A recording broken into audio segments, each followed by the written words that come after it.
২০০৬ সালের ২৮শে অক্টোবর লগি বৈঠা দিয়ে পিটিয়ে হত্যার পর লাশের ওপর উল্লাস। আর ৯ জুলাই মিডফোর্ডে ব্যবসায়ীকে পাথর দিয়ে নির্মমভাবে হত্যার পর একই কায়দায় উল্লাস। মাঝে ২৪টি বছরের ব্যবধান। এরই মাঝে দাঁড়িয়ে হাজারো প্রাণের বিনিময়ে পাওয়া নতুন বাংলাদেশ বিনির্মাণের স্বপ্ন। কোথায় দাঁড়িয়ে আমরা, আর কোথায় বা চলেছি? আমাদের কি মুক্তি নেই? এখন প্রকাশে তারই পোস্টমর্টেম করব আজ। নাম দিয়েছি নিরাপদ কে। অতিথিও এসেছেন মাহবুব কামাল, সাংবাদিক ও কলামিস্ট। আরও আছেন ব্যারিস্টার ওমর ফারুক, সিনিয়র আইনজীবী, বাংলাদেশ সুপ্রিম কোর্ট। এছাড়া আমাদের সঙ্গে কিছুক্ষণের মধ্যে যুক্ত হবেন শামসুজ্জামান দুদু, ভাইস চেয়ারম্যান বিএনপি। আপনাদের দুজনকে স্বাগত জানাচ্ছি আমাদের অনুষ্ঠানে। আমি প্রথমেই মাহবুব কামাল আপনার কাছে জানতে চাই যে এমন হত্যা আজকে নতুন নয়। আমরা যদি আবরার হত্যার কথা বলি, যেমন আজকে শহীদ নাফিজের মা আমার সঙ্গে আলাপচারিতায় বলছিলেন যে জামাত শিবির করে এই অভিযোগ দিয়ে গুলি করবার পরও তার মুখ বেয়নেট দিয়ে খুঁচিয়ে মাটির মতো তুলতুলে করে দেয়া হয়েছে। মানে নির্মমতা এমন ছিল, হয়তো এটি ধারণ করা যায়নি। এমন অসংখ্য হত্যা আছে যেগুলো ভিডিও ফুটেজে আসলে পাওয়া যায় না। ২৮শে অক্টোবরের কথা আপনাকে বলছি যে মানুষের মধ্যে যুগ যুগ ধরে বাংলাদেশের মানুষের মধ্যে এই যে হিংস্রতা, মানে এটি কেন, মানে এটিকে কিভাবে ব্যাখ্যা করবেন? দেখেন, আপনাদের এখান থেকে আমাকে যখন ফোন করা হলো দুপুরে, তখন কিন্তু আমি প্রথমে না বলছিলাম যে যাব না। জি, আমার সাথে কথা হচ্ছে। হ্যাঁ, আপনার সাথে। মানে কেন আসবো না, সেটা হচ্ছে যে কি বলবো, কাকে বলবো, কেন বলবো, এই প্রশ্নগুলো আমার মধ্যে আছে। এবং আমাদের তো কমপ্লেন করার কোনো জায়গা নেই। আমরা কোথায় কমপ্লেন করব, এবং কমপ্লেন করলেই বা কি?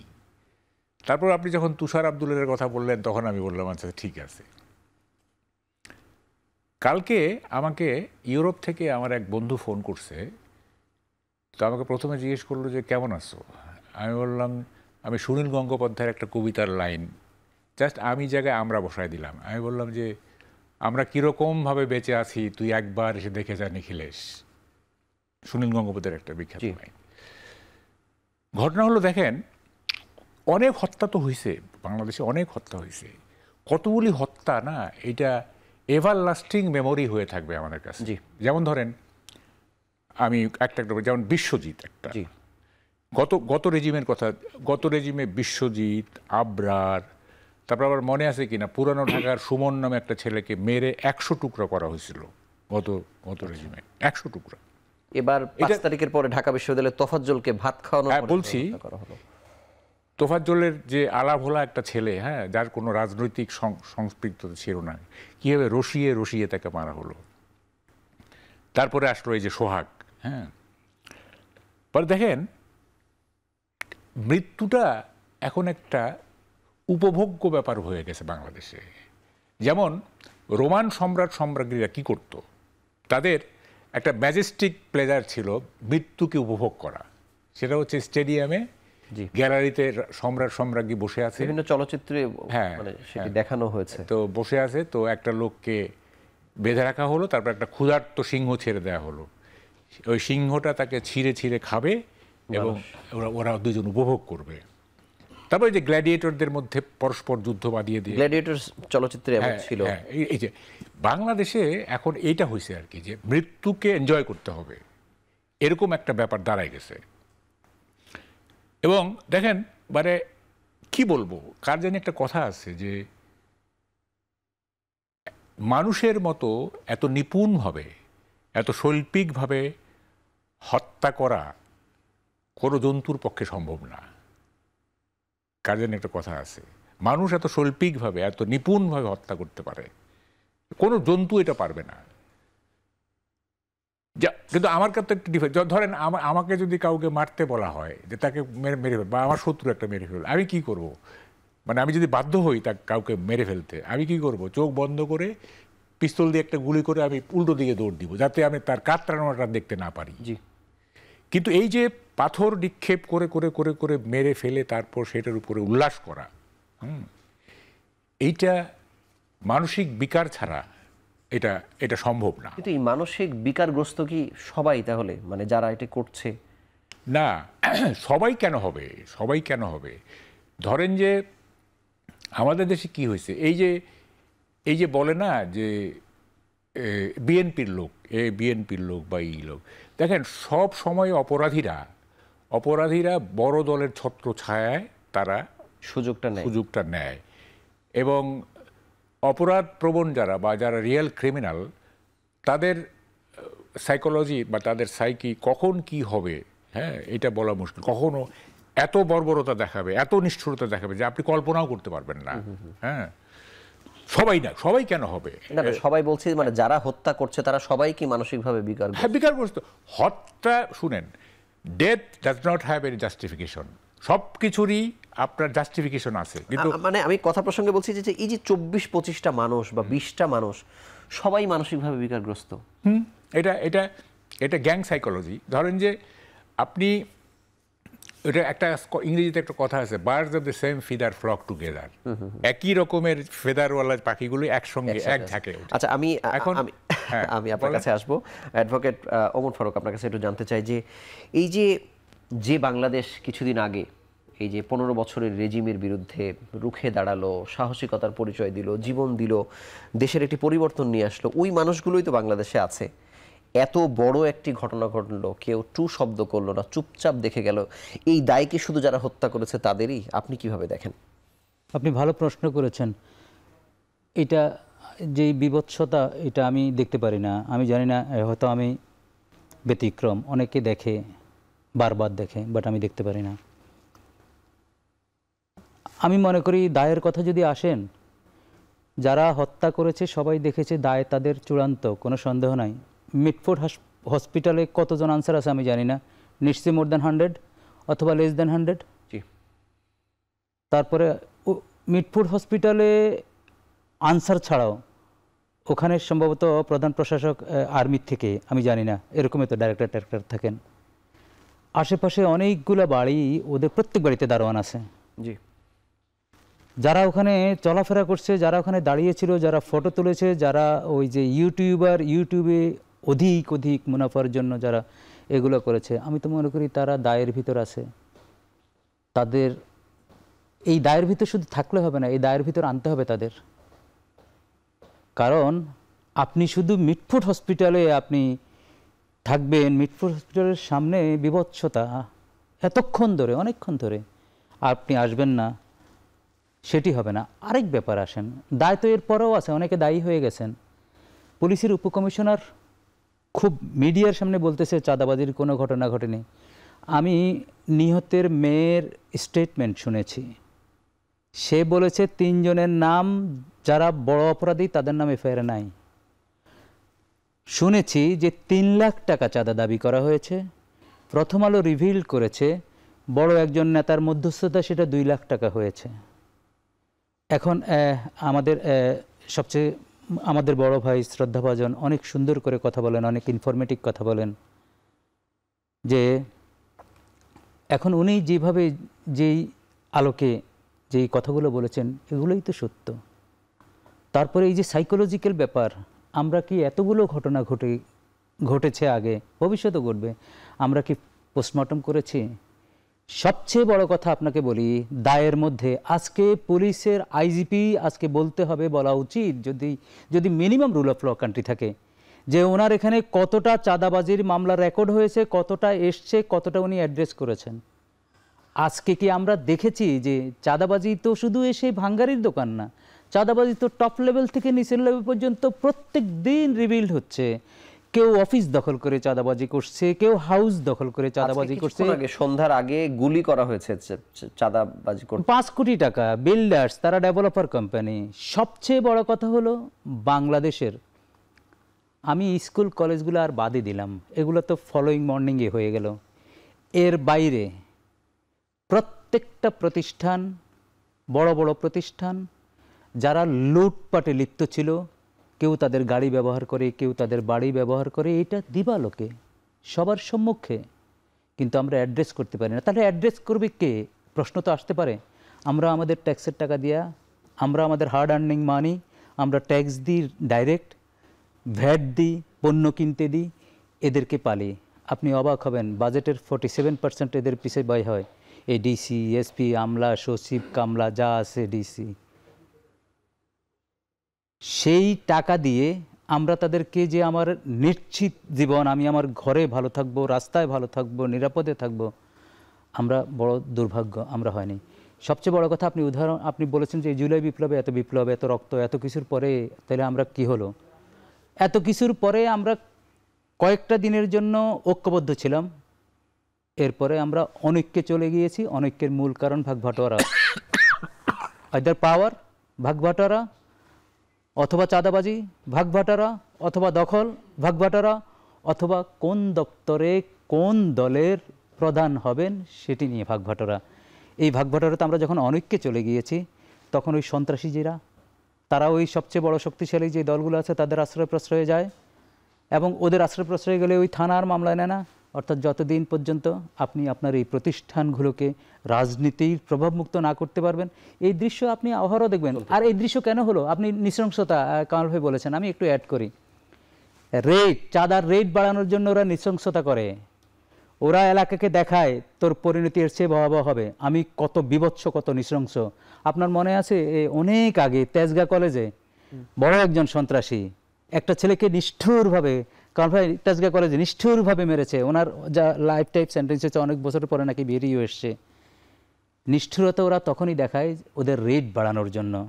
এখানে একটু আমি একটু যোগ করব, সেটা হচ্ছে এই যে রেট বাড়ানো না, এটার একটা কাহিনী আছে। সেটা হলো যে সন্ত্রাসীরা পত্রিকায় যদি তাদের ছবি উঠে সন্ত্রাসী হিসাবে, তারা কিন্তু খুব খুশি হয়।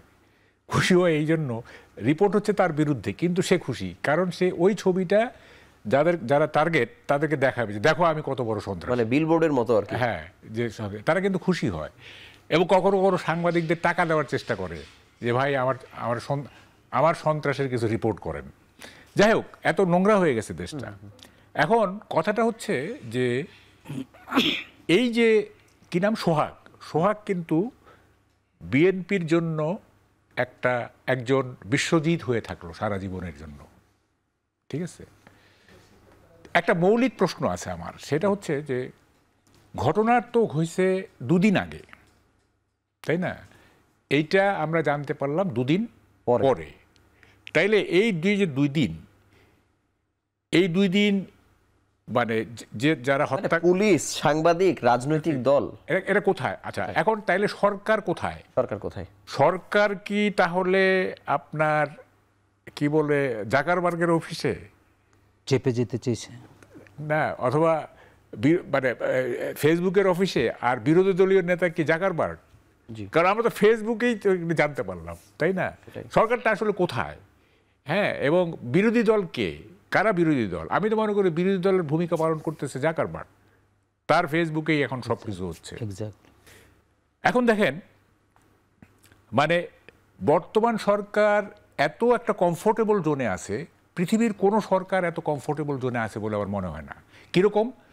যত ভালো কাজ হবে সরকারের ক্রেডিট, যত খারাপ কাজ হবে বিরোধী দলের বা অন্যদের discredit. What a comfortable zone আর কি, হ্যাঁ, এই সরকারের। হ্যাঁ, তারপরেও দেখেন এত কমফোর্টেবল, তারপরেও কত কিছু হচ্ছে, মানে কোনো কিছু নিয়ন্ত্রণ হচ্ছে না। এবং মানে কি বলে, এটা একটা প্রকৃতির রাজ্য হয়ে গেছে। হবসের সেই পলিটিক্যাল সায়েন্টিস্ট, কোনো পরিবর্তনও কিন্তু নাই। তারা যে একটু নিজেদেরকে সাজাবেন, কাউকে বাদ দিবেন, নতুন কাউকে আনবেন, মানে কোনো না কোনো বিকার নাই। এটা ওই যে গ্রাম দেশে আছে আল্লাহর সার ছেড়ে দেয় আর কি, এটাকে বলে আল্লাহর সার। মানে কিছু সার ছেড়ে দেয়, তুমি যার ভূমি খাইতে পারো খাও, তোমার কোনো ইয়ে হবে না। খেয়েটে সারা দুনিয়া খেয়েটে তারপর সন্ধ্যার সময় আবার আসবে, তারপর আবার সকালে ছেড়ে। আমরা এখন বলুন, এখন কি বিরতি নেবেন? প্লিজ আপনি বলতে পারেন। না, আমি বলছি যে মানে একটা গভর্নমেন্টকে তো অ্যাক্ট করতে হবে, তাই না? অ্যাক্ট করতে হবে, তারপর যদি ফেইলিওর হয়, ফেইল করে, আমরা বুঝবো যে হ্যাঁ গভর্নমেন্টের চেষ্টা আছে, আন্তরিকতা আছে, ফেইল করতেছে। আমরা তো আর একেবারেই ইনকনসিডারেট না, আমাদের তো কিছু কনসিডারেশন আছে, তাই না? আমরা তো কিছু আমরা দেখবো যে হ্যাঁ চেষ্টা করতেছে, ভাই পারতেছে না, হ্যাঁ চেষ্টাই তো নাই। তো ফলে এবং দুদিন পরে এত বড় একটা ঘটনা, দুদিন পরে আমরা জানলাম সেটা ফেসবুকের মাধ্যমে। মানে কোনো party, neither of the parties, হ্যাঁ, মানে বিএনপি বলেন, বলেন, গভর্নমেন্ট বলেন, পুলিশ বলেন, প্রশাসন বলেন, কেউই কিছু বললো না, এত বড় একটা ঘটনা। হ্যাঁ, তাহলে এর আগেও যে কত কিছু এরকম চাপা পড়ে গেছে তারা তো কোনো আসলে হিসাব নেই, হ্যাঁ। কত ঘটনা। আমি বলছি একটাও চাঁদাবাজি অ্যাড্রেস হয় নাই। এই পর্যায়ে আমাদের সঙ্গে যুক্ত হয়েছেন বিএনপির ভাইস চেয়ারম্যান শামসুজ্জামান দুদু। আপনাকে স্বাগত জানাচ্ছি আমাদের অনুষ্ঠানে। আমরা ঢাকার আলোচনায় ছিলাম, কারণ আপনি জানেন যে ঢাকার ঘটনাটি রাষ্ট্র হয়ে গেছে। এখন আমরা একটু খুলনায় যেতে চাই। 18 ফেব্রুয়ারি যুবদলের যে নেতাকে বহিষ্কার করা হয়েছিল 19 ফেব্রুয়ারিতে, তারপরে তিনি তো খুন হয়ে গেলেন দুঃখজনকভাবে। আজকে তারেক রহমান বলেছেন যে আমাদের কর্মী খুন হয়েছে। মানে বহিষ্কার করার পরে তিনি আমাদের কর্মী কিভাবে থাকলেন, এটি আপনার কাছে জানা? রক কাটার কথাটা বললেন না? হ্যাঁ, সেটি তো আছে। এটা তো বিখ্যাত। না, না, রক কাটা শব্দ উচ্চারণের মধ্যে দিয়ে কারা খুন করেছে এটা আবার স্পষ্ট হয়ে যায়। কিন্তু তারপরে কি সেটি মানে সেই নেতা বা কর্মী কি নিজেদের দলের থাকে? না না, আপনি মানে ছোট্ট করে বলছেন তো, জি জি, যে এই যে ঘটনাটা খুন শুধু না, মানে খুনের বিষয়টা রক কাটা বহিষ্কার হয়েছে অথবা হয়েছে, তার থেকেও বড় অপরাধ খুন হওয়া। জি, এবং এই খুনটা প্রকাশ যাতে না হয়, রক কাটার ব্যাপারটা প্রকাশ যাতে না হয়। কেউ কেউ বলছে যে ঢাকার ঘটনাটা 2 দিন পরে প্রকাশ করার অর্থ হচ্ছে এই রক কাটার ব্যাপারটা আড়াল করা। আচ্ছা, মানে আমি অনেকটা কৃতি রায়, আপনার নিরঞ্জন গুপ্তের আছে কিনা, আমি একটু বিষয়টা বিশ্লেষণ করলাম। খুব ভয়ঙ্কর এবং ভয়াবহ হচ্ছে গণতন্ত্র উত্তরণের জন্য নির্বাচনের কোনো বিকল্প শক্তি নাই, কোনো বিকল্প কোনো রাস্তা নাই, শক্তি না, বিকল্প কোনো রাস্তা নাই। তা আমি সেটি যখন প্রতিরোধ করব, ঠেকাবো, আড়াল করব, তখন কিন্তু বুঝতে হবে যে এই শক্তিটা গণতন্ত্রে অন্য কোনো জায়গায় যেতে চাচ্ছে কিনা জানে, গণতন্ত্রে সে ফিরতে চাচ্ছে না। হ্যাঁ, যৌক্তিক। আমি যদি 79-এর ভোটের রেশিও বিশ্লেষণ করি, তাহলে যারা এটা করতে চাচ্ছে ভোট হলে তাদের সম্ভাবনা খুব ক্ষীণতর। এমনিতে শিক্ষা মন্ত্রণালয়, কিছু কিছু ক্ষেত্রে আরও 2-3টে মন্ত্রণালয়ের কথা বলে যে তারা এমনিতে ভোট ছাড়াই কন্ট্রোল করছে। যদি তারা জয়লাভ এই ইলেকশন হতো তাহলে এগুলো হাতছাড়া হবে, কারণ এখন বিএনপির সঙ্গে 4 দল নেই যে 2-3টে মিনিস্ট্রি পেতে পারে। তো কোন শক্তি এটা করছে এটা খুব পরিষ্কার। যারা ইলেকশনে সম্ভাবনা একেবারে ক্ষীণতর, তারা কিন্তু প্রকাশ করছে যে ভোট হলে তার বিরাট একটা ভালো কিছু। কিন্তু এই যে ঢাকায় যে ঘটনাটি ঘটলো, যেটিতে স্পষ্টত এই যুব দলের নাম এসেছে, এজাহারে এসছে, আপনারা তাদেরকে আজীবন বহিষ্কার করেছেন, এটিও কি ষড়যন্ত্রের অংশ মনে হয়? 100 বার। কিভাবে? খুনাখুনি হয়েছে 2 জন ব্যবসায়ী গ্রুপের মধ্যে, জি, এটা স্পষ্ট। বিএনপির থেকে 10 মাসে কমপক্ষে 100 বার বলা হয়েছে আইন শৃঙ্খলার বিষয়টি আইন শৃঙ্খলা বাহিনী তারা দেখবে, কিন্তু সেটি তারা দেখছে না। তারা তাকে গ্রেফতার করছে না। আমরা ধরার পরও তারা, এটা 2 দিন পরে যখন সোশ্যাল মিডিয়াতে আসছে, সেখানে পুলিশ দাঁড়িয়েছিল যখন ওকে খুন করে, পাথর মারে। এখানে আনসার বাহিনী ছিল, অস্ত্রধারী সব, আর হাজার হাজার মানুষের কথা অনেকে বলছে তারা ভয় পাইছে, কিন্তু পুলিশের তো ভয় পাওয়ার কিছু ছিল না। পুলিশ কি তাদের হত্যাকাণ্ডের জন্য মানে প্রোটেকশন দিয়ে হত্যাকাণ্ড ঘটিয়েছে? এই যে প্রশ্ন যদি কেউ করে, ওখানে কারা কারা ছিল পুলিশ, তাদের কি আইনের আওতায় আনতে হবে নাকি? কারণ তাদের দায়িত্ব হচ্ছে আইনকে আফল করা।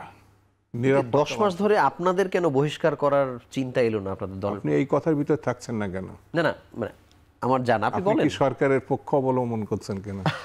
আমি কোনো পক্ষ নই। আপনার বিরুদ্ধে এই কারণে বলছি যে আপনি আসামির কাঠগড়ায় দাঁড় করতে চাচ্ছেন একটা মানে রাজনৈতিক দলকে, যখন সেই দলের পক্ষ থেকে এই হত্যাকাণ্ডকে সরকারের দুর্বলতা আমি নিয়ে যাচ্ছি। না, অবশ্যই তখন সরকারের আপনি দুর্বলতা আবার আছে। ঘুরে, মাহবুব কবির ভাই এই না, না, সরকারের মাহবুব দুর্বলতা কবির নিয়ে সঙ্গে কথা আমি বলেছেন আপনি এই প্রবেশ করার আলোচনায় আগে। ছিলাম না, থাকলে তো আমি কথাই বলতাম না, এক লাইন বলে ছেড়ে দিতাম যে মাহবুব ভাই আমার কথা। উনি বলেছেন যে সরকারি দল। আপনি কেন, না না, এই জন্য আপনার সঙ্গে Please. ক্রস করছি। প্লিজ, আমার কথাটাকে আপনি অ্যাকসেপ্ট না করে আপনি সরকারকেও দায়ী করছেন না, অবশ্যই আবার সরকার বিএনপিকেই দায়ী করছেন। শতভাগ দায়ী। এইটাই হচ্ছে মূল থিম। বিএনপিকে যে কোনো ভাবে, যে কোনো মূল্যে, যে কোনো অর্থে ঠেকাতে হবে। কারণ বিএনপি যে সম্ভাবনাটাকে এটাকে ঠেকাতে হবে, সেই ঠেকানোর মূল উদ্দেশ্যটা হচ্ছে অন্ধকারের শক্তিকে সামনে নিয়ে আসা, যাদের কোনো সম্ভাবনা নেই। যদি সেটা সম্ভব না হয় তাহলে নির্বাচনকে ভণ্ডুল করা। আমি বোঝাতে পারলাম? এরই অংশ হিসাবে আইন শৃঙ্খলা ভয়াবহ। আমাদের জামাত ইসলাম সাহেবের আমির বলেছে এই সময় ইলেকশন মানে ভয়ঙ্কর পরিণতি হতে পারে। তো ভয়ঙ্কর পরিণতি কোথাও আমি দেখছি না। তো ইলেকশন হলে বরঞ্চ এই ভয়ঙ্কর পরিণতি কেটে যেতে পারে। অর্থাৎ মানে নির্বাচনের ভিতরে দেশকে যদি আমি ঢুকাতে পারি, তাহলে যে উদ্ভূত পরিস্থিতিগুলো সামনে আসছে সেগুলো ক্রমে আস্তে আস্তে সংকট হবে। এখন উপদেষ্টা, প্রধান উপদেষ্টার যে সরকার সব থেকে মানে দুর্বলতম সরকার। এদের তো সরাসরি কোনো ম্যান্ডেট নেয়, সকল রাজনৈতিক দল তাদেরকে সমর্থন করছে, কিন্তু যে কোনো একটি রাজনৈতিক দল পিপুলস নির্বাচনে যদি তারা পিপুলস সমর্থন পায়, জনগণের সমর্থন পায়, তাদের যে শক্তিগুলো আসে, যেমন কোনো পুলিশও হয়তো মনে করতে হবে আবার কে ক্ষমতা আসবে জানি না, বসে বসে দেখি।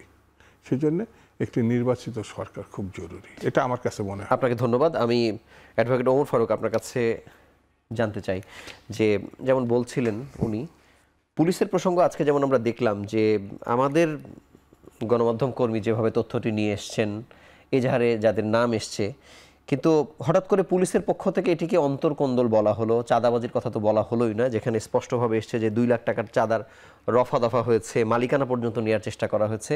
মানে পুলিশের এই স্টেটমেন্টটাকে আপনি কিভাবে দেখেন? বাংলাদেশের পুলিশ এরকমই করবে, এটা আমি স্বাভাবিকভাবে দেখি। বাংলাদেশের পুলিশটা পৃথিবীর ওয়ার্স কিনা আমি জানি না, তবে উন্নত অনেক বিশ্বে ছিলাম, পড়ালেখা করার কারণেও ছিলাম, ওদের ধারে কাছেও নেই। আমি আমার একটা উদাহরণ দিই।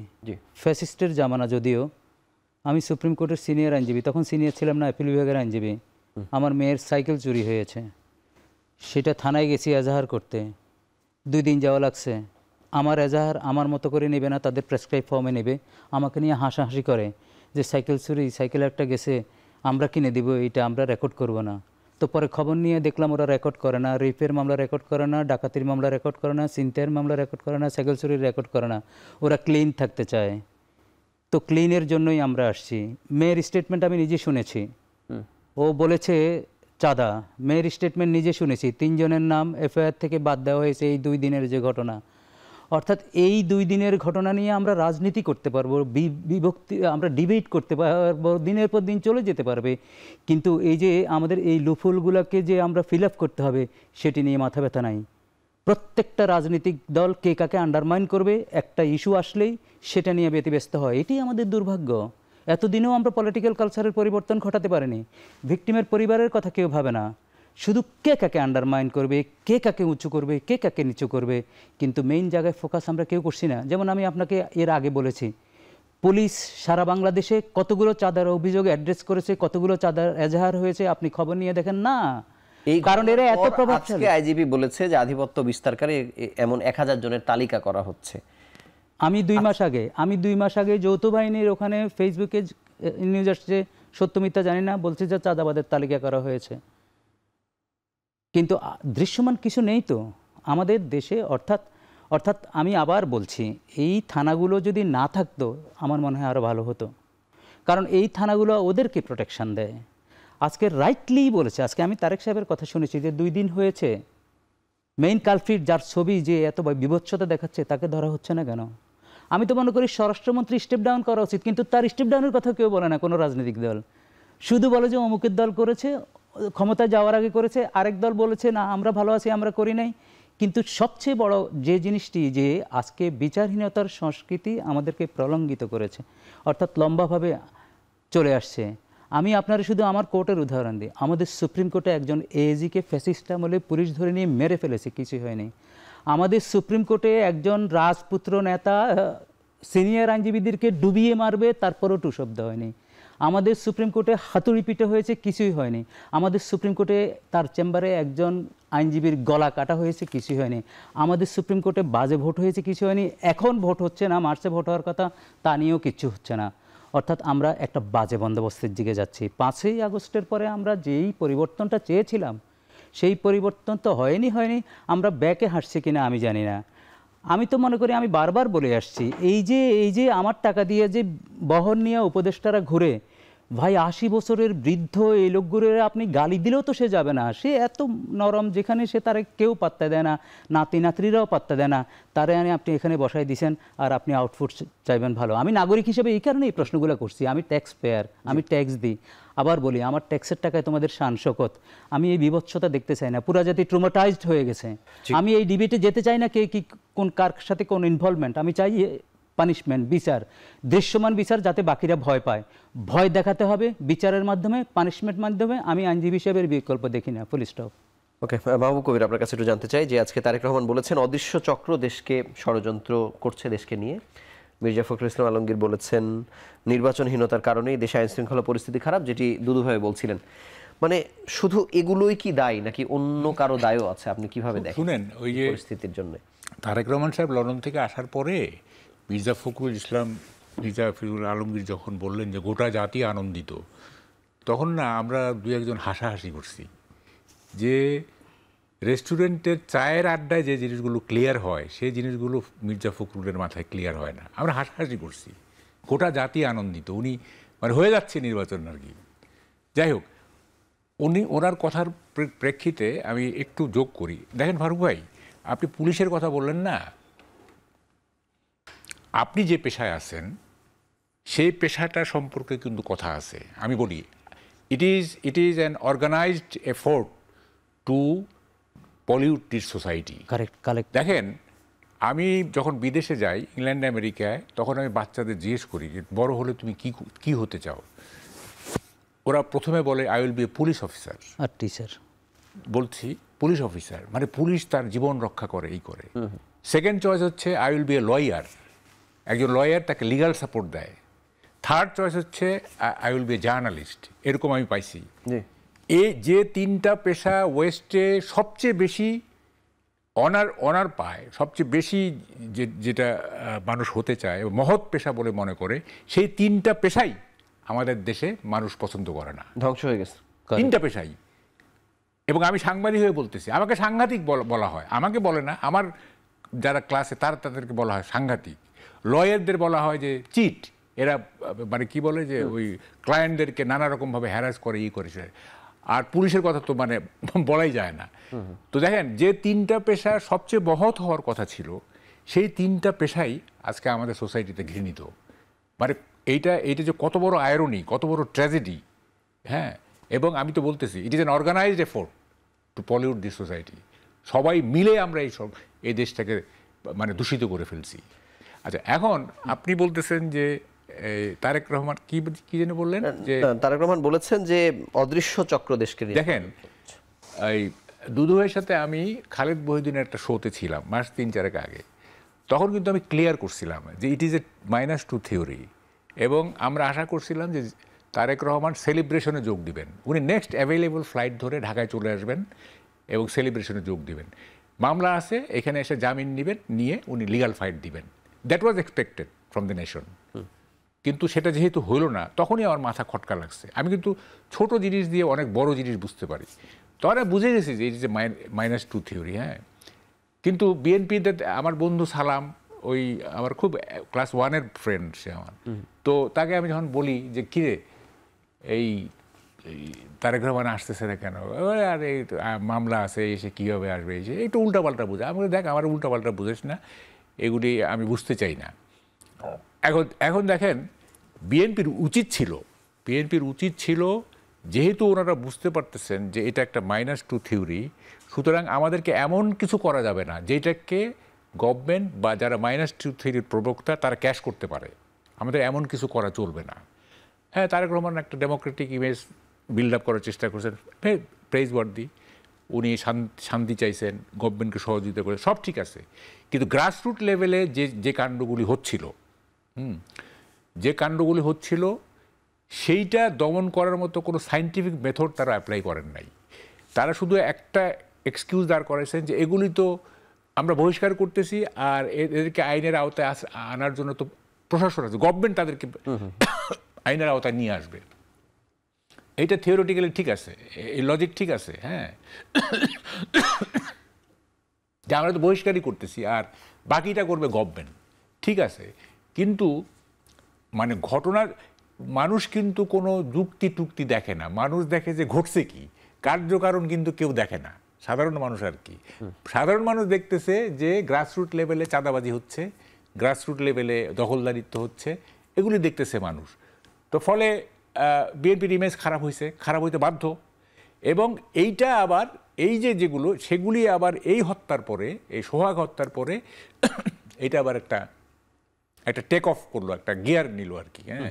এবং সেটাকে তারা ন্যাচারালি তারা কাজে লাগাবে, ন্যাচারালি। মানে আপনি যদি আমাকে সুযোগ দেন, আপনি যদি আমার অপোনেন্ট হন, সুযোগ দিলে আমি কেন কাজে লাগাবো না, হ্যাঁ।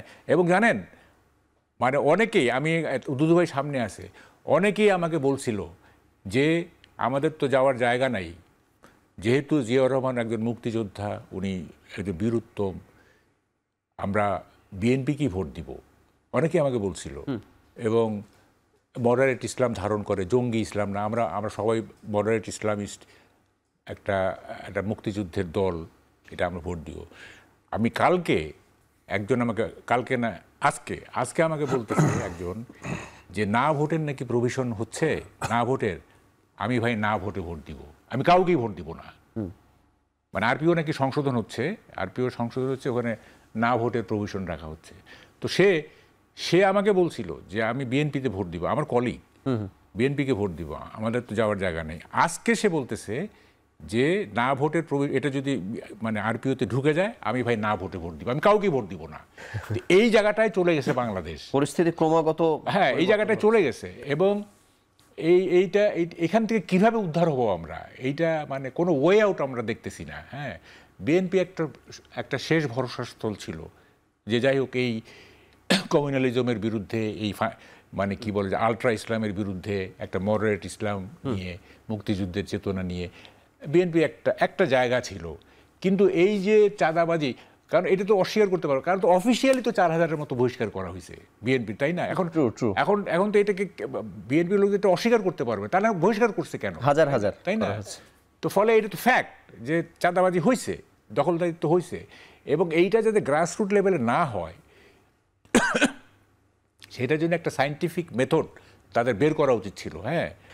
শামসুজ্জামান দুদু, আপনার কাছে জানতে চাই যে এই অনুষ্ঠানের শুরুতে বলছিলেন মাহবুব কবির ভাই যে মানুষের মতো শৈল্পিকভাবে, সুনিপুণভাবে জন্তু হত্যা করতে পারে না, একজন মনীষীর কথা বলছিলেন। আবার উনি কথা প্রসঙ্গে এই অনুষ্ঠানেই বলছিলেন যে সোহাগের হত্যাটা আওয়ামী লীগের যেমন বিশ্বজিৎ হত্যার দায় যেমন আওয়ামী লীগকে নিতে হয়েছে, এটি বিএনপির কাঁধে একটি বিশ্বজিৎ চাপলো।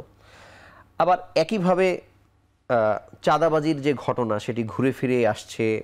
আপনার বক্তব্য অনুযায়ী যদি আমি বলি যেটা ডিফেমেশনের কারণে বিএনপিকে নাস্তানাবুদ করবার জন্য বিরোধী পক্ষ করছে, তারপরেও তো অনেকগুলো প্রমাণ আছে যাদেরকে বহিষ্কার করা হয়েছে শৃঙ্খলা ভঙ্গের দায়ে। এই সব কিছু মিলে ভোটের রাজনীতি বা ভোট যখন শুরু হবে, এটার কি মানে কোনো প্রভাব পড়বে না? আপনি কিভাবে দেখেন, মানে বাংলাদেশে আগামীতে যদি নির্বাচন হয়, যেটি নিয়ে এখনো সন্দেহ আছে আমাদের? মানুষকে আপনি পরিপূর্ণভাবে 100% শুদ্ধ মানুষকে, কোনো ব্যক্তিকে আমি বলছি না, এটা বলা খুব কঠিন। কোনো না কোনো দুর্বলতা জ্ঞাত বা অজ্ঞাত থাকতে পারে। আমি যাকে খুব শ্রদ্ধা করছি, খুবই জ্ঞানীগুণী ভাবছি, এবং সারাটা জীবন আমি এমনভাবে তাকে বিবেচনায় নিয়েছি যে এর থেকে শ্রেষ্ঠ মানব নাই, কিন্তু একমাত্র সেই জানে যে সে কতটা পরিশুদ্ধ। এটা আমাদের সমাজের রীতি। রাজনৈতিক দলগুলো, যেমন আওয়ামী লীগ যে এই পরিণতি, এটা আমরা অনেকজনকে দায়ী করতে পারে, তারাই করবে, কিন্তু আওয়ামী লীগের সুযোগ ছিল ইতিহাসের দায় মোচন করা। সেই জায়গা থেকে ক্ষমতাবান আনুষঙ্গিক বিষয়গুলো থাকলো। হ্যাঁ, বিএনপির নিঃসন্দেহে ত্রুটি থাকতে পারে যে বর্ণনাগুলো আপনি নিজে করলে বা বিভিন্নভাবে আসছে, সেগুলোকে বাঁচার জন্য সে তার মতো করে সাংগঠনিক ক্ষমতা তার হাতে যতটুকু আছে সেটা প্রয়োগ করার চেষ্টা করেছে। একটা বৃহৎ রাজনৈতিক দল হিসাবে গণতান্ত্রিক সংস্কৃতি যদি মানে প্রতিষ্ঠার করার প্রয়োজন, হয়তো বিএনপিরই দায়িত্ব পড়বে 80%। জি, মানে বড় দল হিসাবে বা অতীত সরকারের ভূমিকা পালন করা, সেই দায়মুক্ত আমি বিএনপিকে করছি না।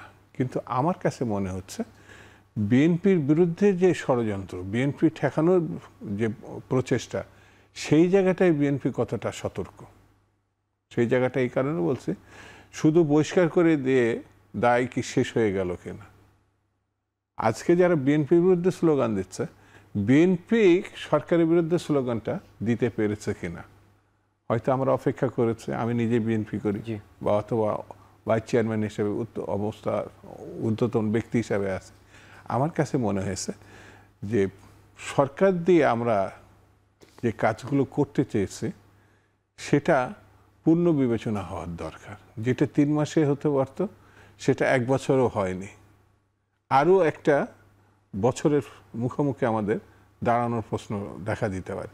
তার মধ্যে বিএনপি কোন ঘটনাগুলো মুখোমুখি হতে পারে, এখনই যেগুলো হয়েছে সেগুলো কিন্তু কম মারাত্মক না আমার বিবেচনায়। আইন শৃঙ্খলা এবং সরকার, এটা পুরোটাই হচ্ছে সরকারের, এবং তার যে দায়িত্বগুলো, যেমন আইনজীবী ততক্ষণই ভূমিকা পালন করে যতক্ষণ সে একটি আইনের আশ্রয়ে আছে। বিএনপি বহিষ্কার করে কি তাকে বেঁধে গাছের সঙ্গে লাগিয়ে তাকে বিচারের ব্যবস্থা যেহেতু তারপরেও তো পরিবর্তন হচ্ছে না, সেক্ষেত্রে বিচারের ব্যবস্থা বা আরো কোনো না আমি শেষ করে দিই। বিচারের ব্যবস্থা করবে বিএনপির এই সুযোগ নাই। বিএনপি সাংগঠনিক ব্যবস্থা পর্যন্ত আছে, কিন্তু সরকার যখন না করে এটা বলটা ঠেলে দিচ্ছে আরেক দিকে, তখন সরকারকে ঠিক পথে নিয়ে আসা, সেই দায়িত্ব যদি বিরোধী দল হিসেবে বিএনপি উদ্যোগী হতো, আন্দোলন করত, ভূমিকা রাখত, তাহলে হয়তো একটা জায়গায় গিয়ে দাঁড়াতে পারত। অর্থাৎ আমি যেটা আইনের উপরে, আমরা যেমন বারবার বিএনপিতে বলা হয়েছে যে যারা এই কাজের সঙ্গে যুক্ত, দল মত এগুলো দেখার দরকার নাই, এটা সরাসরি আইনের প্রয়োগ সেখানে হওয়ার দরকার, কিন্তু এটা তো আমরা দেখছি না। আমরা একেবারে শেষ প্রান্তে, আমি অধ্যাপক ওমর ফারুক আপনার কাছে, অ্যাডভোকেট ওমর ফারুক আপনার কাছে একটু সমাধানের কোনো পথ নাই সে কথাই আপনার সুর, বা আমরা যা দেখছি আসলে, তারপরও সমাধানের আপনার কাছে কি পথ মনে হয়, যে কোন পথে সমাধান হতে পারে এই পরিস্থিতি থেকে উত্তরণ? না, সমাধান নাই তো বলা যাবে না। সমাধান ওয়ার্স্ট সিচুয়েশন থেকে ঘুরে দাঁড়িয়েছে। পৃথিবীর বহু রাষ্ট্র এরকম ছিল, ঘুরে দাঁড়িয়েছে। ঘুরে দাঁড়ানোর যে উপকরণগুলো, সেই উপকরণগুলো আমাদের আছে। আমরা এই যে জুলাই বিপ্লব ঘটিয়েছি না, 1 মাসের ব্যবধানে সবাই নেমেছে, এরকম ঘটবে। আমি একটা বিবৃতি পড়ে শোনাই। পুলিশের সহকারী সুপার দিদার নূর, উনি গাজীপুর থাকাকালীন একটা বলেছে, আমি হেডলাইনটা এভাবে বলি, চাঁদাবাজির বিরুদ্ধে অ্যাকশন নিতে গিয়ে দেখি 1 সপ্তাহের মধ্যে বদলি হয়ে গেছি। আর একটু ইলেবোরেট করি, আমি যখন গাজীপুরের কোনাবাড়ি জোনে ছিলাম তখন নিজের চোখে দেখেছি কোনাবাড়ি, কাশিমপুর এমন কোনো জায়গা নেই যেখান থেকে চাঁদাবাজি হয় না। গার্মেন্টস ফ্যাক্টরি থেকে শুরু করে ময়লার গাড়ি, সব জায়গায় ছিল চাঁদাবাজের বিচরণ। প্রতিদিন এক ফুটপাত থেকে তারা লাখ লাখ টাকা চাঁদা উঠত। একবার চাঁদাবাজদের বিরুদ্ধে কঠিন অ্যাকশানে যাই। ফুটপাতে যেন দোকান বসতে না পারে, সেখান থেকে যেন কেউ চাঁদা উঠাতে না পারে, সেপারে জিরো টলারেন্স নীতি অবলম্বন করি। বিভিন্ন জায়গা থেকে ফোন আসতো, কিন্তু কারো ফোন রেসপন্স করতাম না। 1 সপ্তাহ পর দেখি আমার অন্যত্র বদলি হয়ে গেছি, একজন পুলিশের সহকারী। এখন আমি বলি হোপের কথা, ড্রিমের কথা বলি, আমাদের আছে। আমাদের সবচেয়ে বড় আমার কাছে খারাপ লাগে, এই জুলাইয়ে একটা অংশগ্রহণ ছিল, হয়তো আপনারা জানেন না, 6 সমন্বয়কের পক্ষে যখন রিট হয়, আমি ওয়ান অফ দ্য লয়ার 5 জনের ভিতর। কষ্ট এখানে এই কারণে হয় যে যেই ঐক্যটা ছিল, সেই ঐক্যটা উইদিনে মান্থ বিনষ্ট হয়ে গেছে শুধু গেইনের জন্য। আর সবচেয়ে বড় কথা, আমি প্রত্যেকটা রাজনৈতিক দল এখনো বলে ক্ষমতায় যাবে, কেউ একজন বলে না দায়িত্বে যাবে, দায়িত্ব নেবে, এবং তারা দায়িত্ব নেওয়া আগে টেস্টে অংশগ্রহণ করে তারা দেখাবে। তো এখন কিন্তু কোনো সরকারি দল যেটা আছে, আমি মনে করি কোনো বিরোধী দল নাই, সবাই সরকারের পার্ট। আমরা সবাই কি আমাদের প্রিটেস্টগুলো উত্তীর্ণ হয়েছি? আমরা আগামীতে যারা যাবে তাদের কাছে মানুষ কি ভরসা পাবে, বা ভরসার স্থল হয়েছে কিনা, এই পরীক্ষায় উত্তীর্ণ হতে হবে সবাই। আপনাকে ধন্যবাদ। যে কথা উনি বলছিলেন, যে যেমন বিএনপিকে কাঠগড়ায় দাঁড় করিয়ে এনসিপি, জামাত বা অন্যান্য দল মানে যেভাবে কথা বলছে, তাতে অনেক সময় মনে হচ্ছে যে এই যে নৃশংসতা, এটিও মনে হয় রাজনীতি ঢাকা চাপা পড়ছে আর কি। এটা একটা রাজনীতি হয়ে গেছে। সেটি আপনাকে বলছে যে আমার হাতে 1.5 মিনিট সময় আছে, আপনি খালি বলবেন যে আমাদের পরিত্রাণের পথ কি। ঐক্যের কথা তো বলছি, ঐক্য তো হচ্ছে। 1.5 মিনিটে কি বলবো, এটা না বলে আমি দুদু ভাইকে একটু বলি। সেটা হচ্ছে যে মানে ক্রিমিনালরা সবসময় বড় দলের আশ্রয়ে থাকতে চায়। জি। হ্যাঁ, বড় দলের আশ্রয়ে থাকতে চায় যাতে তাদের ক্রাইম করতে সুবিধা হয় এবং যাতে প্রোটেকশন পায়।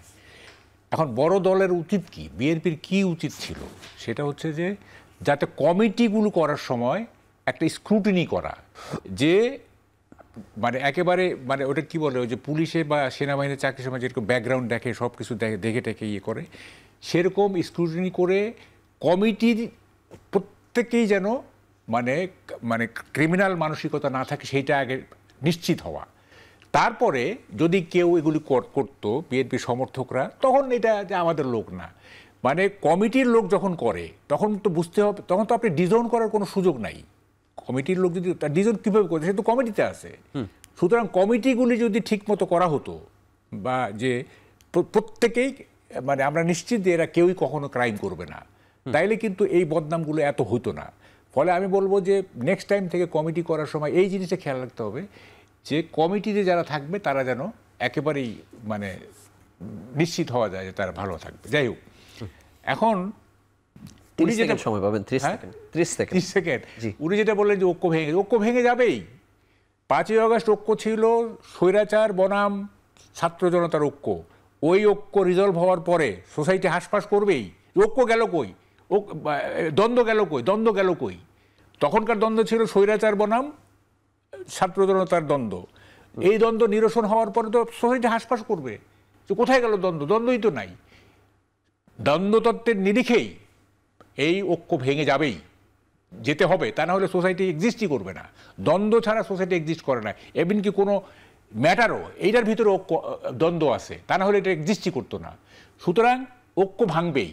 দরকার ছিল এই যে দ্বন্দ্ব, নতুন দ্বন্দ্ব তৈরি হইলো, এই যে প্রধান দ্বন্দ্বর নিরসনের মধ্য দিয়ে, মানে শেখ হাসিনার ভারতে চলে যাওয়ার পর যে প্রধান দ্বন্দ্বের নিরসন হয়ে গেল, তারপর থেকে যে সমস্ত অপ্রধান দ্বন্দ্বগুলো তৈরি হবেই, এটা বিজ্ঞানের নিয়ম, সেগুলোকে আপনাকে হ্যান্ডেল করা। এটা চিফ অ্যাডভাইজারের উচিত ছিল এগুলো ঠিকমতো হ্যান্ডেল করা। সব রাজনৈতিক দলগুলোর উচিত ছিল এগুলোকে ঠিকমতো হ্যান্ডেল করা। আপনাকে ধন্যবাদ এবং আপনাদের তিনজনকে আমাদের সঙ্গে যুক্ত হওয়ার জন্য আন্তরিকভাবে অভিনন্দন জানাচ্ছি। নির্বাচন, ঐক্য, যেভাবে আমরা কথা বলি না কেন, বাংলাদেশের আপামর জনসাধারণ এই নৃশংসতা দেখতে চায় না। যেটি আমরা 28শে অক্টোবরের কথা বলছি বা 5 আগস্ট পরবর্তী 9 জুলাইয়ের কথা বলছি, মানে এটি যে কোনো মূল্যে বন্ধ হওয়া উচিত। এখন আমাদের অপেক্ষায় থাকতে হবে এটিকে নির্বাচনের মাধ্যমে সমস্যার সমাধান হবে নাকি নির্বাচন আসবার পর পরিস্থিতি আরও খারাপ হবে, সেটি দেখার অপেক্ষায় সারা বাংলাদেশ। আপনারা ভালো থাকুন, সুস্থ থাকুন।